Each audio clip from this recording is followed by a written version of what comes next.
So we शिल start now. Akshaya Tritiya, आप लोग बचपन से ही सुनते आ रहे होंगे कि ये बहुत अच्छा दिन है, बहुत खास दिन है, बहुत शुभ दिन है। और हम सब लोग इस दिन में कुछ ना कुछ गोल्ड खरीदने की कोशिश करते हैं या कुछ नया सामान या कुछ नया काम करने की कोशिश करते हैं। पर पहले आज हम समझने की कोशिश करेंगे कि ये त्योहार, हाँ जी बिल्कुल हिंदी में बात कर रही हूँ। हेलो। तो पहले आज हम इस त्योहार को समझने की कोशिश करेंगे कि त्योहार है क्या। अ, हमारे इंडिया में सारे फेस्टिवल तिथि बेस्ड होते हैं, जैसे अमावस्या, Diwali celebrated on Amavasya, Ramnavami 9th, Dussehra 10वीं, श्रावणी पूर्णिमा, रक्षाबंधन। तो तिथि का हमारे हिंदुइज्म में एक खास इंपॉर्टेंस है, क्योंकि तिथि के अकॉर्डिंग ही हमारे सारे फेस्टिवल्स मनाए जाते हैं। पहले हम समझते हैं तिथि क्या है। तिथि सन और मून का लॉन्गिट्यूडनल डिस्टेंस है। जब सन और मून में 12 डिग्रीज का डिफरेंस होता है तो वो एक तिथि कहलाती है। हिंदी कैलेंडर के हिसाब से पहली तिथि, दूसरी तिथि, तीसरी तिथि, चौथी तिथि, पांचवी तिथि, इस तरह से हमारी 15 तक तिथि होती है। दो पक्ष होते हैं, कृष्ण पक्ष और शुक्ल पक्ष। अब तृतीया तिथि है, यानी कि दैट मीन्स थर्ड डेट। तिथि सन और मून के कॉम्बिनेशन से बनती है, और हम सब लोगों को पता है कि सन जो है वो वेल्थ का कारक है, वो प्रॉस्पेरिटी का कारक है, ही इज द किंग। और मून, मून हमारे माइंड का कारक है। तो जब तृतीया तिथि आती है तो उस दिन सन और मून के एंगल से वैशाख महीने में कुछ स्पेशल एनर्जीज क्रिएट होती हैं, जो उस दिन सबसे ज्यादा इस डे हाईलाइट होती है। तो इसीलिए इस दिन को बहुत हाईली ऑस्पिशियस माना जाता है। इस दिन को कहा जाता है कि आप जो भी इस दिन काम करेंगे वो बहुत ही शुभ फल देगा। तो अभी हमने तिथि समझी कि तिथि क्या है और इसी दिन क्यों मनाना है, और इसी के साथ साथ अक्षय तृतीया के साथ बहुत सारी और कहानियां जुड़ी हुई हैं। बहुत सारी कहानियों से थ्रू हम एक मैसेज को डिकोड करेंगे। पहले सारी जो जितनी भी हमारी नॉलेज थी, जितनी भी इंफॉर्मेशन थी, वो कहानियों की फॉर्म में दी जाती थी, क्योंकि पहले लोग पढ़े लिखे नहीं थे और नॉलेज सारा वर्बल पास ऑन होता था। तो जब भी नॉलेज वर्बल पास ऑन होता था तो बहुत इजी होता था कि लोग उसको कहानियों में एक दूसरे को सुनाएं और ज्यादा से ज्यादा स्प्रेड हो। इसीलिए सारी नॉलेज को ऋषि मुनियों ने कहानियों की फॉर्म में लिख दिया था। क्योंकि आप देखिए, आप समझिए कि आज भी आज आप किसी से बात करते हैं तो उसको अगर आप कोई स्टोरी सुना रहे हैं तो वो पर्सन इजीली याद कर पाएगा, या राइम की फॉर्म में है तब भी बहुत जल्दी लोग याद कर लेते हैं और एक दूसरे को शेयर भी करते हैं, क्योंकि उसमें बहुत सारे कैरेक्टर्स होते हैं तो वो बहुत इंटरेस्टिंग होता है। पर यही अगर आपको कोई फिजिक्स का फॉर्मूला या आपको कोई केमिस्ट्री का फॉर्मूला अगर आप किसी को एक पेज का लिख के दे दें तो उस पर्सन के लिए कितना मुश्किल हो जाएगा उसे याद करना।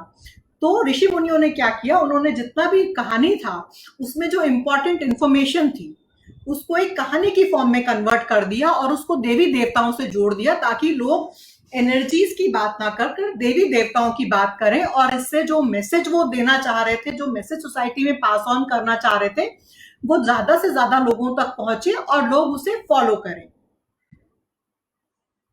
तो पहली कहानी इसमें है राजा ऋषभ जैन की, जिन्होंने जो जैनिज्म से जुड़े हैं। तो कहा जाता है कि उनके जमाने में उनके पास कल्पवृक्ष नाम का एक पेड़ था, जिससे उनकी जनता को कभी भी खाने पीने की दिक्कत नहीं हुई। कल्पवृक्ष को हमारी सोसाइटी में एक ट्री होता है जिसको विश फुलफिलिंग ट्री कहते हैं। तो विश फुलफिलिंग ट्री उनके पास होने की वजह से उनकी जो जनता थी वो हमेशा उनके पास बहुत ज्यादा खाने पीने का और बहुत वेल्दी थी, बहुत प्रॉस्पेरस थी। This is number 1 story. उसके बाद सेकेंड स्टोरी अक्षय तृतीया से जुड़ी हुई है।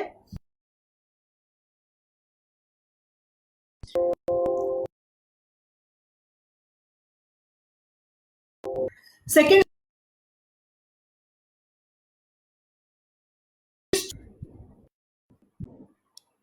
सेकेंड स्टोरी अक्षय तृतीया से जुड़ी हुई है, वो जुड़ी हुई है महाभारत की। आप लोगों को सबको मालूम होगा कि महाभारत वेद व्यास जी ने नरेट किया था, बट उसको pen down Ganesha, lord Ganesha ने किया था। लेकिन जब लॉर्ड गणेशा उसको पेन डाउन करने लगे तो वेद व्यास जी की एक ही कंडीशन थी कि मैं बोलूंगा, मैं बोलता रहूंगा और तुम रुकोगे नहीं, तुम इसको लिखते रहोगे बिना किसी इंटरप्शन के, and I will not repeat. तो दैट मीन्स दिस इज ये स्टोरी हमें बताती है कि जो नॉलेज है उस गुरु और शिष्य, right. So I was talking about Mahabharat, जिसका ओरिजिनल नेम जया है। ये वेद व्यास जी ने लिखी थी, और उसमें उन्होंने कंडीशन रखी लॉर्ड गणेशा को, तो उन्होंने कहा आप कब इसमें लिखोगे, रुकोगे नहीं, मैं बोलता जाऊंगा और आप लिखते जाओगे। तो सेकंड मैसेज जो अक्षय तृतीया के लिए मिलता है कि it is not only for buying gold.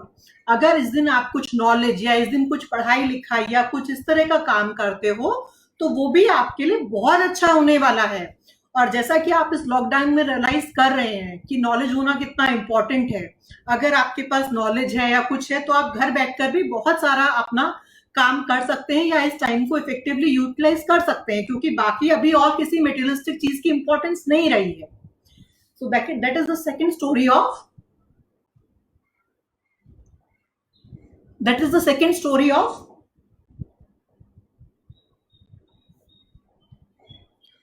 associated with Akshay Tritiya. Sorry, again there is some connection is repeatedly bothering me. So third story related with Akshay Tritiya is lord Kubera. जैसे आप सबको मालूम है कि he is the giver of wealth, not the giver of the wealth but he is the controller of wealth. तो जितना भी हमारे पास जब हम दिवाली पूजन करते हैं, सब करते हैं, तो हम कुबेर जी की पूजा भी करते हैं। लेकिन इस दिन जब जो महादेव हैं, जिनको हम शिवा भी कहते हैं, उन्होंने इस दिन लॉर्ड कुबेर को कोषाध्यक्ष की पदवी दी थी। मतलब इस दिन उनको बनाया था कि आज से आप सारे गोल्ड का और सारी चीजों का हिसाब किताब रखोगे। So this makes us understand कि आज का दिन बहुत अच्छा है लॉर्ड कुबेर की पूजा करने के लिए। सो आज का दिन बहुत अच्छा है लॉर्ड कुबेर की पूजा करने के लिए। बट आपको एक चीज समझनी चाहिए कि लॉर्ड कुबेर जो हैं, वो बिना, आप उनको अगर बिना महादेव के या बिना लॉर्ड शिवा के उनको एक्सेस करते हैं तो आप उनको कंट्रोल नहीं कर सकते हैं। क्यों? क्योंकि आपने जैसे कहानी में समझा कि लॉर्ड कुबेर को किसने बनाया? भगवान महादेव ने उनको ये पदवी दी है। तो इसीलिए अगर आप इस दिन कुबेर की पूजा करते हैं तो आपको डेफिनेटली आपको वेल्थ प्रॉस्पेरिटी मिलेगी। पर आपको कुबेर जी को कैसे रीच करना है? थ्रू द नेम ऑफ वित्तेश्वराय, to the name of the वित्तेश्वराय। तो अगर आपको इस दिन कुबेर की पूजा करनी है तो आप उनको कुबेर जी का नाम ना लेकर उनको ओम वित्तेश्वराय नमः करके उनकी पूजा कर सकते हैं। तो कुबेर जी डेफिनेटली आपको प्रॉस्पेरिटी और वेल्थ देंगे, क्योंकि प्रॉस्पेरिटी और वेल्थ अगर बिना Mahadev, who is epitome of knowledge, अगर आप उनके बिना नॉलेज के आप एक्सेस करने की कोशिश करते हैं वेल्थ को, तो वो आपको ना आपके पास रुकेगी, ना आप उसको कुछ यूज कर पाएंगे।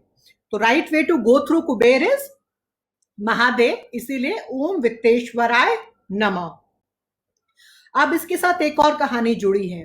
कहानी जुड़ी है गंगा की, कि इस दिन भगीरथ, गंगा जी का धरती पे अवतरण हुआ था, और भगीरथ जो है, कहा जाता है, जो गंगा को धरती पर लाए थे, वो आज के दिन उनको धरती पर लेकर आए थे। तो गंगा जल को बहुत ही पवित्र माना जाता है। आप लोगों ने कभी सोचा है कि हम नदियों में जो मिलता है पानी, उसको हम जल कहते हैं, और जो घर में आपके सिंक में आता है या किचन में आता है, हम उसको पानी कहते हैं। कभी आप लोगों ने सोचा है कि जल और पानी के बीच में क्या डिफरेंस है? It is the difference of purity, it is the difference जो नदी अपने साथ पॉजिटिव एनर्जीज कैरी करती है, और जो नदी का जल है वो पवित्र माना जाता है। कहते हैं कि गंगा जल उसमें से सबसे पवित्र जलों में से एक है। तो इस दिन अगर आप गंगा जल से अपने घर में छींटे करते हैं और या फिर अपने ऑफिस में उसके छींटे करते हैं, तो वहां पर जितनी भी नेगेटिव एनर्जीज हैं वो हट जाएंगी। तो अभी हमने 3-4 कहानियां सुनी, और कहानियों के पीछे पीछे हम जो उनका नॉलेज है उसको एक्सट्रैक्ट करते, हम उस दिन को कैसे यूजफुल बना सकते हैं ये समझ रहे हैं। चौथी कहानी है कि भगवान विष्णु के छठे अवतार, जिनको परशुराम कहा जाता है, उनका जन्मदिन है, उनकी जयंती है, वो धरती पर आए थे। भगवान जी को बहुत गुस्से वाला माना जाता है, और कहा जाता है कि उस टाइम लोग बहुत दुनिया में बहुत ही ज्यादा तरीके से लोग गलत गलत बिहेव कर रहे थे, तो इसीलिए लॉर्ड भगवान को एक्स उठाना पड़ा उनको, सब लोगों को मारने के लिए। तो जब भगवान ने वो एक्स उठाया, विष्णु भगवान का परशुराम रूप है, इसका मतलब हम उस दिन विष्णु जी की भी पूजा कर सकते हैं। लेकिन विष्णु जी की पूजा किस फॉर्म में करेंगे? हमें विष्णु जी की पूजा ऋषिकेशाय नमः करके, क्योंकि परशुराम जी का, भगवान जी का एक गुस्से वाला अवतार है, तो इसीलिए हम भगवान जी को डायरेक्टली परशुराम की फॉर्म में ना वर्शिप करके हम उनको ऋषिकेशाय फॉर्म में वर्शिप करते हैं, ताकि भगवान विष्णु की ब्लेसिंग उस दिन हमारे पर बने। और भगवान विष्णु जी की कॉन्सॉर्ट है, उनकी पत्नी है लक्ष्मी, इसीलिए अक्षय तृतीया वाले दिन विष्णु जी और लक्ष्मी जी की पूजा करने से लक्ष्मी जी और विष्णु जी आपके घर में निवास करेंगे। अब बहुत लोग कहते हैं कि लक्ष्मी जी की पूजा कैसे करनी है, तो उसका मैं आपको बहुत सिंपल तरीका बताती हूँ कि जब भी हम किसी भगवान का पूजा करते हैं या जब भी किसी हम उनका उनके लिए कुछ करना चाहते हैं, तो मुझे लगता है उनकी पसंद की चीजें उनको ऑफर करिए। जैसे फॉर एग्जाम्पल हम किसी के घर जाते हैं, तो हम, या हमें अपने बॉस से मिलने जाना है, या मान लो हमें किसी और बड़े आदमी से मिलने जाना है, तो हम जब उनके पास मिलने जाते हैं तो हम उनके लिए उनकी पसंद की चीजें या इस तरह की चीजें हम कैरी करते हैं, ताकि वो हमसे खुश हो जाएं। तो इसी तरीके से हम उस दिन विष्णु लक्ष्मी जी को जैसे पान का ऑफरिंग कर सकते हैं, आप अक्षत ऑफर कर सकते हैं। अक्षत इज ऑल्सो चावल जो कभी खंडित नहीं होता, आप उनको रेड रोजेस ऑफर कर सकते हैं।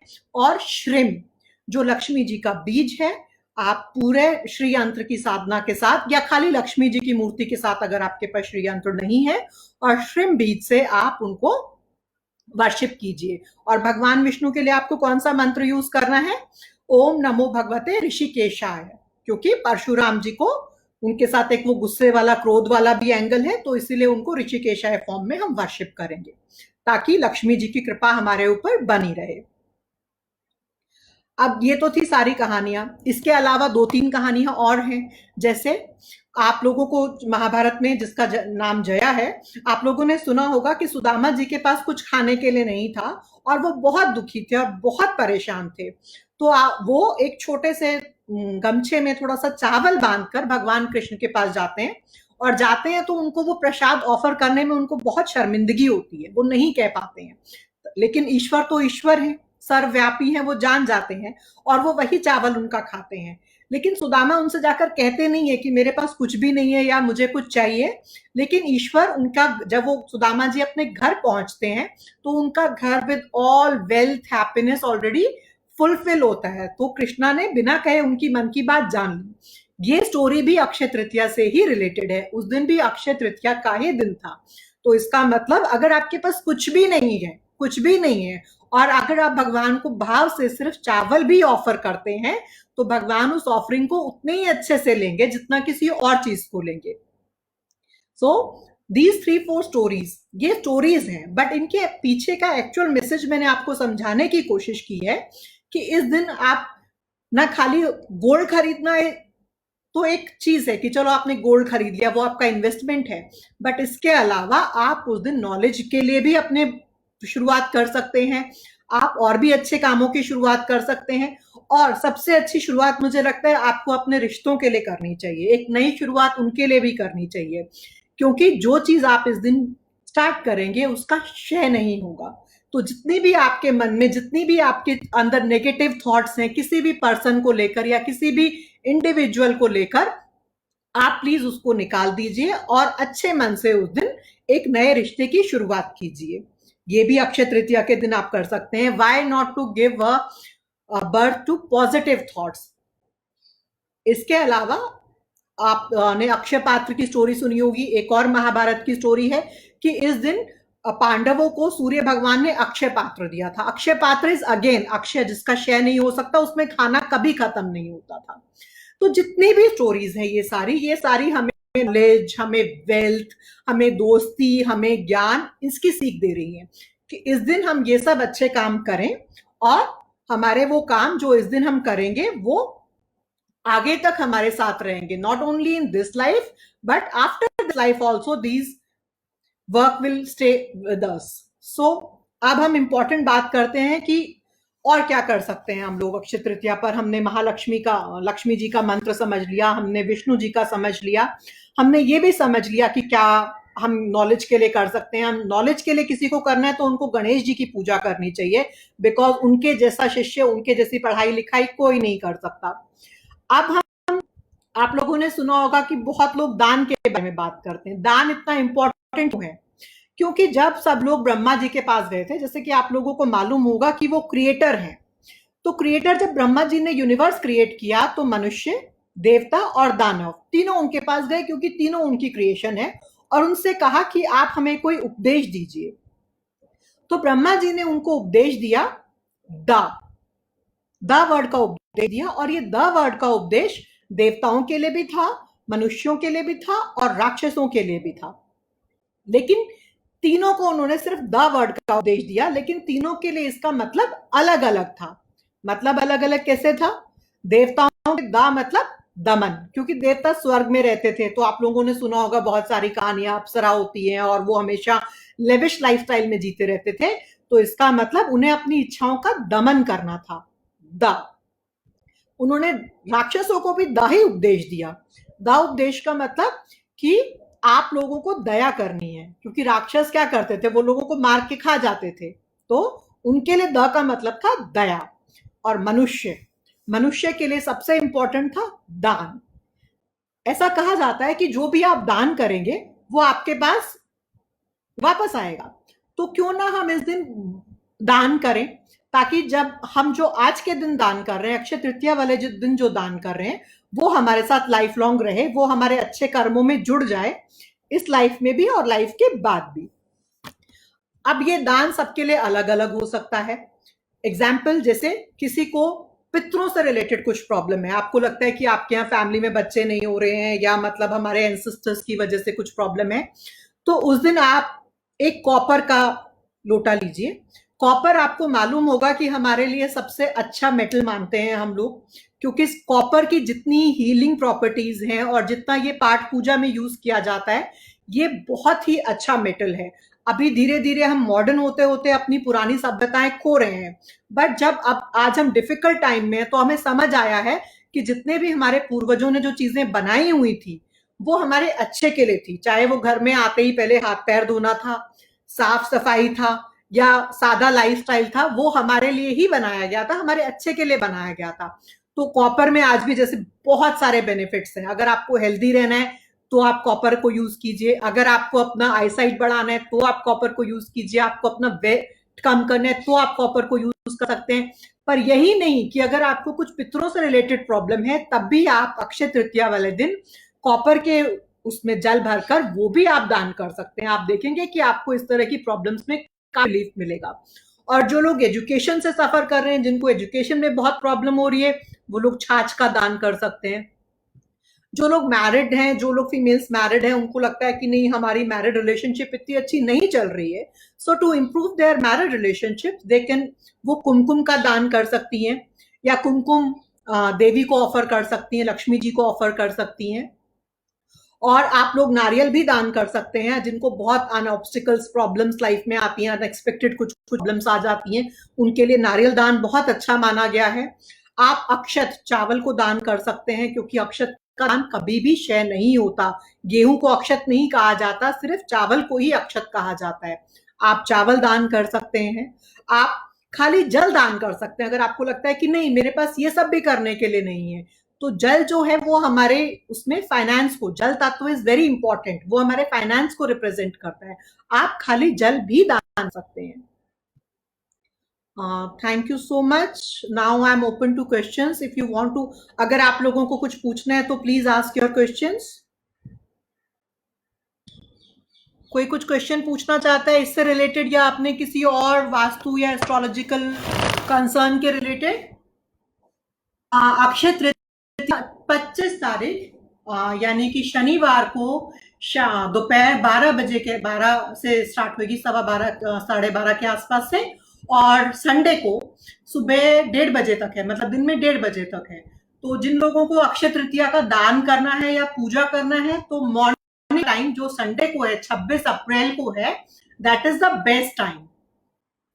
और कुछ लोग मेरे ख्याल से राहु काल के बारे में भी जानना चाह रहे हैं, बट राहु काल जो है वो साउथ इंडिया में फॉलो होता है ज्यादा, नॉर्थ इंडिया में नहीं फॉलो होता है। बट नॉर्थ इंडिया लोगों को भी पता होना चाहिए, रोज दिन में 1.5 घंटे का काल होता है जिसमें कहते हैं कि हमें कोई शुभ काम नहीं करना चाहिए। बट ये राहु काल का ज्यादा सिग्निफिकेंस पंडित लोगों के लिए होता है, नॉर्मल लोगों के लिए इसको कोई वो नहीं है। आप लोग अपना डे रूटीन इसमें काम कर सकते हैं। राहु काल की भाई मैरिज या कुछ इस तरह का एक आधा कोई फंक्शन है तो वो नहीं करना चाहिए उस time, but day to day routine में, दान में, इस तरह की चीजों में नॉर्मल लोगों के लिए राहु काल को कोई इफेक्ट नहीं होता है। और क्वेश्चंस कोई पूछना चाहते हैं? मुझे सिर्फ दो यही क्वेश्चंस नजर आ रहे हैं। सेकेंड क्वेश्चन है कि अक्षय तृतीया कब से सेलिब्रेट हुआ? ऑस्पिशियस डे ये है। ऑस्पिशियस डे क्यों है? जैसे मैंने बताया कि सन जो है वो वेल्थ का कारक है और मून जो है वो माइंड का कारक है, और तिथि क्या होती है, उन दोनों के बीच का डिस्टेंस होती है, इसीलिए सारे फेस्टिवल तिथि बेस्ड ही होते हैं। दिवाली, अमावस्या, रामनवमी, तो इसे जितने तो आपने देखा, मैंने आपको 6-7 स्टोरी सुनाई और वो सारी बहुत ऑस्पिशियस। तो कालांतर में आते आते क्या हुआ कि वो जो नॉलेज था कि ये मंगला गौरी इसको रूल करती है तिथि को, जो पार्वती का फॉर्म है, पार्वती है जो मैनिफेस्ट करती है, जो क्रिएट करती है, तो वो सारा नॉलेज गायब हो गया। बट थ्रू दी स्टोरीज लोगों को ये समझ में आया कि ये कोई ऑस्पिशियस दिन है, तो इसीलिए धीरे धीरे सिर्फ in the form of stories ये रह गया। But originally tithi is very auspicious, ruled by Mangala Gauri. The tithi is ruled by Parvati and Parvati is the manifest जिन्होंने पूरी सृष्टि क्रिएट की है। Any other questions? Akshaya Tritiya को मैरिज के लिए इसलिए सबसे अच्छा मुहूर्त मानते हैं, अक्षय जिसका क्षय ना हो सके। तो आप क्या चाहते हैं, आपकी लाइफ में किसका क्षय ना हो?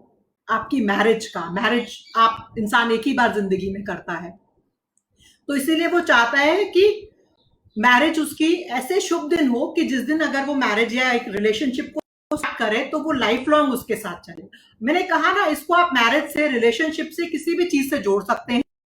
पॉइंट ये है कि जो भी आप इस दिन शुरुआत करेंगे वो लाइफ लॉन्ग आपके साथ रहेगी। तो इंसान चाहता है मेरी मैरिज थ्रू आउट मेरे साथ लाइफ लॉन्ग चाहे, इसीलिए मैरिज के लिए इसको मुहूर्त देखने की जरूरत नहीं है। इसको फागुन पूर्णिमा को, फुलेरा दूज को, कुछ ऐसे सिलेक्टेड डेज हैं जिस दिन मैरिज के लिए कोई मुहूर्त देखने की जरूरत नहीं पड़ती है।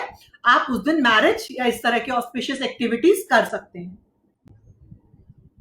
आप इस दिन दान को, ये जो मैंने नाम बताए हैं ये कॉमन दान है, बट हो सकता है हर इंडिविजुअल का अलग प्रॉब्लम हो सकता है उसको स्पेसिफिकली कोई हेल्थ, या उसको हो सकता है कि कोई बहुत पर्टिकुलर, ये जो मैंने बताया है ये एक जनरलाइज कैटेगरी है, बट इसके अलावा भी लोगों के अपने अपने इंडिविजुअल इंटरेस्ट हो सकते हैं। तो जिस भी चीज से रिलेटेड है आप उसका रिलेटेड दान कर सकते हैं। दान में कोई रिस्ट्रिक्शंस नहीं है। दान करने का पर्पज ही ये है कि वो दान आपके साथ रहेगा, it is going to stay with you, मतलब आपको इस दान का पुण्य फल अवश्य मिलेगा। दान स्टे करने का मतलब ये है। I am waiting for more questions, please ask. 26 को सुबह 1:30 बजे तक है, तो सुबह पर किया जाएगा, तो सुबह करना चाहिए। There is a question from the audience कि होता है कि आज के दिन इस चीज को आप किसी चीज से आपको बाइंड मत कीजिए। जो भी आपकी लाइफ में आपको लगता है कि ये मेरी लाइफ में इंपॉर्टेंट है, हो सकता है मेरा लाइफ का प्रेफरेंस अलग हो सकता है, मेरी लाइफ का प्रेफरेंस नॉलेज हो सकता है, गोल्ड हो सकता है, पितरों रिलेटेड प्रॉब्लम हो सकता है, बट हो सकता है आपकी लाइफ में हो सकता है कि भाई मेरी खेती अच्छी हो सकता है आपकी लाइफ में हो कि मेरा जो बिजनेस है वो अच्छा चले, हो सकता है आपकी लाइफ में हो कि मेरा बच्चा अच्छा पढ़े। तो आप अपनी लाइफ के अकॉर्डिंग इसको प्रायोरिटाइज कर सकते हैं। दिस इज एन ये एक ऑस्पिशियस दिन है, शुभ दिन है सब तरह के कामों के लिए। आपको इसको किसी चीज में बाइंड करने की जरूरत नहीं है। हाँ, मैंने आपको डिफरेंट डिफरेंट चीजें दे दी हैं कि किस चीज को किस थ्रू के एक्सेस करना चाहिए, क्योंकि क्या होता है कि देखो, आप एक पर्सन है और आपको अगर कोई मुझसे काम कराना है तो मैं चाहूंगी कि आप मुझे उस पर्टिकुलर तरीके पर, मतलब मैं जैसे फॉर एग्जांपल आपको वेल्थ के लिए बात करना है तो आप लक्ष्मी जी को ही अप्रोच करेंगे ना, because she is the goddess of wealth. लेकिन अगर आपको नॉलेज के लिए करना है तो आप गणेश जी को अप्रोच करेंगे, बिकॉज उनके जैसा शिष्य कोई नहीं है। ध्यान ये चीज के लिए राइट पर्सन को अप्रोच कर रहे हैं, तभी आपका काम होगा. That is an easier way of understanding. जो लोग 25 को सेलिब्रेट करना चाह रहे हैं अक्षय तृतीया, वो आफ्टरनून के बाद शुरू होगी. और तिथि का ये महत्व होता है क्योंकि ये सन और मून का रिलेशनशिप है. तो जिस दिन तिथि सनराइज पर मिलती है उस दिन करना ज्यादा शुभ माना जाता है.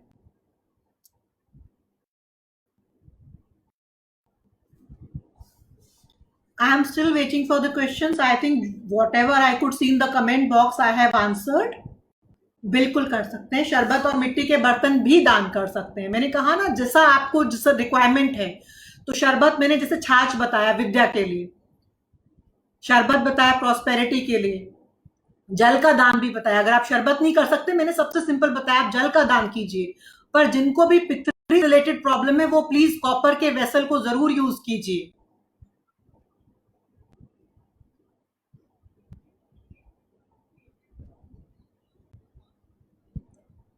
बिल्कुल बिल्कुल. मैं दान रिपीट कर देती हूँ. मेरे पास ये रिवर्ट आया है. मैं दान रिपीट कर देती हूँ. पहला दान मैंने आपको बताया कि अगर आपको बहुत अनएक्सपेक्टेड प्रॉब्लम्स आ रही हैं तो आप नारियल का दान कीजिए. क्या होता है ना कि कभी कभी आपको पता ही नहीं चल रहा होता कि क्या चल रहा है लाइफ में, एकदम से अचानक से कुछ कुछ प्रॉब्लम आ जाता है. तो nariyal is a form of Vishnu. Vishnu ji को नारियल श्रीफल कहा जाता है. तो इसीलिए आप नारियल का दान कर दीजिए. मैंने पहले और इम्पोर्टेंट दान है, जब इसको आप फॉर्म ऑफ शरबत कर दीजिए, आप इसको फॉर्म ऑफ छाछ कर दीजिए, या आप किसी भी और फॉर्म में, बट जल, मेन इज जल. आप उसको दान करेंगे तो आपको प्रॉस्पेरिटी आएगी ही आएगी.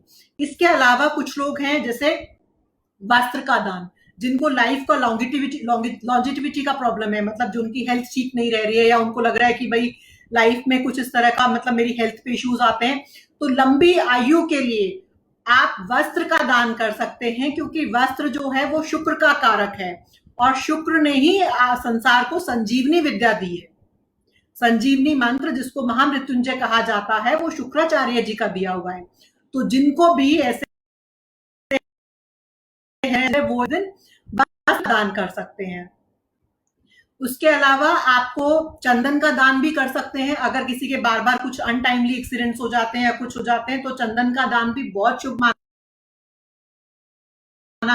तांबुल जिसको बोलते हैं, पान के पत्ते, क्योंकि पान जो है वो लक्ष्मी जी को बहुत प्रिय है. तो मैंने कहा ना, हम जिस भी भगवान को प्लीज करना चाहते हैं, हम उनसे रिलेटेड चीजें दान करें तो उनको ज्यादा अप्रोच करना इजी होगा. तो आप तांबुल या पान के पत्ते, सुपारी, इस तरह का भी दान कर सकते हैं. आप उस दिन कौड़ियों की पूजा करके लक्ष्मी जी के सामने उनको भी उस दिन सबसे इंपॉर्टेंट दान, बहुत लोग परेशान रहते हैं, वो होती है पितृज की प्रॉब्लम. घर में उनके बच्चे नहीं हो रहे हैं, वो कोई भी काम जाता है, वो जिस भी जगह उनके बार बार पैसों का नुकसान होता है, उनकी एजुकेशन ठीक से पूरी नहीं हो पाती है. तो इस तरह के दोषों को हम पितृ दोष करके आइडेंटिफाई करते हैं. तो इस दोषों के निवारण के लिए ये दिन बहुत अच्छा है. इस दिन आप, मैं रिपीट कर रही हूँ, कॉपर वेसल में सैफरन यानी कि चंदन और पानी डालकर आप इसको दान कीजिए. आपको इसमें जरूर आराम मिलेगा.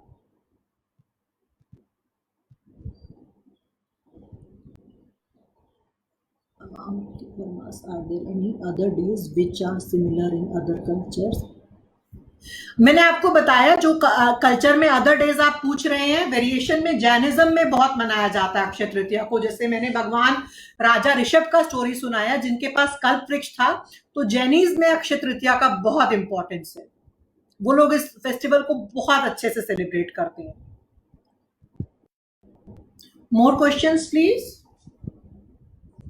सो मैं सबके क्वेश्चंस का आंसर कर चुकी हूँ. और इन केस अगर किसी और को फिर भी कोई क्वेरीज हो तो वो इंदौर रॉक्स पर अपनी क्वेरीज डाल सकते हैं, या कॉन्टैक्ट डिटेल्स दे सकते हैं अपने, और क्वेश्चन. सॉरी जो स्टार्टिंग में थोड़ा सा कनेक्शन इश्यूज वजह से, बट आप लोगों ने बहुत सपोर्टिव उसमें लिया. Thank you. मैं अंकित मित्तल और इंदौर रॉक्स को थैंक यू कहना चाहूंगी कि उन्होंने इस अच्छे इनिशिएटिव को, हमारी कल्चर को स्प्रेड करने के लिए जो इनिशिएटिव लिया. Thank you so much everyone.